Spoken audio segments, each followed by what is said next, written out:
किसी भी कंपनी या इदारे में काम करने वाले अफराद 3 किस्म के होते हैं।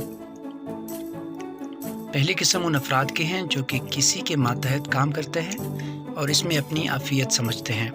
दूसरी किस्म उन अफराद की हैं जिनके मिजाज में हाकिमियत है और वो हमेशा लोगों को ज़ेर करके ही काम करना पसंद करते हैं। तीसरी किस्म उन अफराद की हैं जो हर सूरत हाल में लोगों के साथ मिलकर ऊंच नीच के साथ काम कर लेते हैं।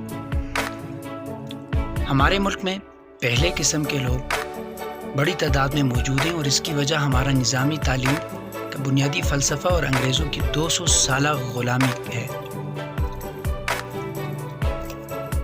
निज़ामी तालीम और ग़ुलामी के वर्से ने कौम की अक्सरियत को ज़हनी ग़ुलामी के साथ काम करने का आदी बना दिया है और मिजाजन इतने मातहत हो गए हैं कि हर वक्त साहिब का हुक्म सुनने का इंतज़ार करते हैं। मुल्क में दूसरी किस्म के लोग पहले किस्म से बहुत कम हैं, मगर जो हैं वो ज़हनन और मिजाजन इसी अंदाज से आगे बढ़े हैं कि उन्हें कौम को ग़ुलाम बनकर रखना है। शायद हमारे यहाँ एडमिनिस्ट्रेशन की तालीम ही ऐसी है कि वहाँ अपने से एक दर्जे कम के फ़र्द को भी ग़ुलाम तस्वुर किया जाता है। कहते हैं एक सरकारी दफ्तर में जहाँ हर कमरे में इंटरकॉम लगे हुए थे, एक दर्जे बड़े साहिब ने अपने मातहत को चपड़ासी के ज़रिए बुलाया। जब वो आए तो उनसे कहा कि फ़लाँ फ़ाइल ले आए। इस ज़हनियत को ज़रा मुलाहिज़ा फरमाइए। इंटरकॉम काम कर रहा था और इसके ज़रिए से मातहत से कह सकते थे कि फ़ाइल ले आए, मगर चपड़ासी के ज़रिए बुलाए बगैर वो हज़रत अपने आप को साहिब कैसे ज़ाहिर कर सकते थे। गरज जो अहले मनसब हज़रात हैं उन्हें अपने मनसब का खुमार है। इस खुमार को लोग जागीरदारी, आमिरियत और ब्यूरोक्रेसी कहते हैं। अफराद की तीसरी किस्म दर हकीकत हमारी मतलूबा किस्म है, मगर इसका शदीद फुकतान है।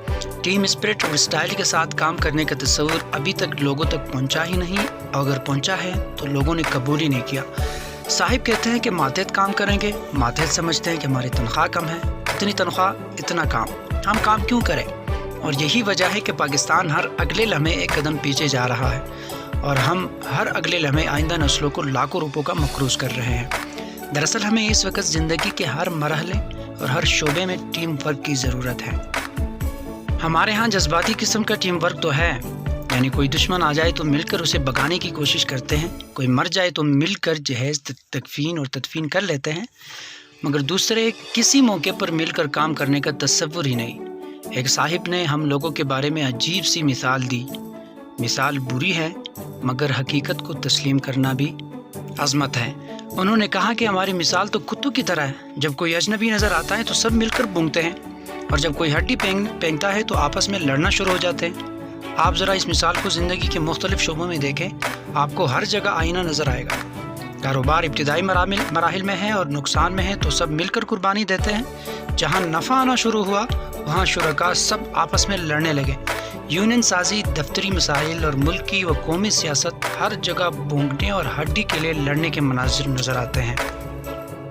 टीम वर्क के सिलसिले में आला अफसरान उमूमन मुखालफत करते हैं, क्योंकि इस वजह से उन्हें अपनी फ़ादियत और काबिलियत के बाइस वो एहसास तहफ़्फ़ुज़ के नफ्सियाती मरीज़ बन जाते हैं और उन्हें हर वक्त ये डर रहने लगता है कहीं टीम वर्क के ज़रिए कोई मुतबादिल या मुअस्सर शख्सियत नमूदार ना हो और मेरी जगह ना ले।